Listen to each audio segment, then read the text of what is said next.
Hi everybody, today we'll talk about how to fix or how to solve access failed on Facebook app. So know how to fix or how to solve access failed on Facebook app.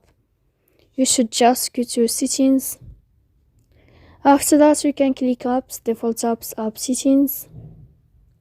Here in this list you will enter to the window or to the app of Facebook and you can click. Then this page of app info you can click on first stop and you can click OK. Then you will enter to storage. Here you can click clear cache. In the end you can turn on your airplane mode and you can wait a moment to turn off your airplane mode again. So please don't forget to support us by like and subscribe.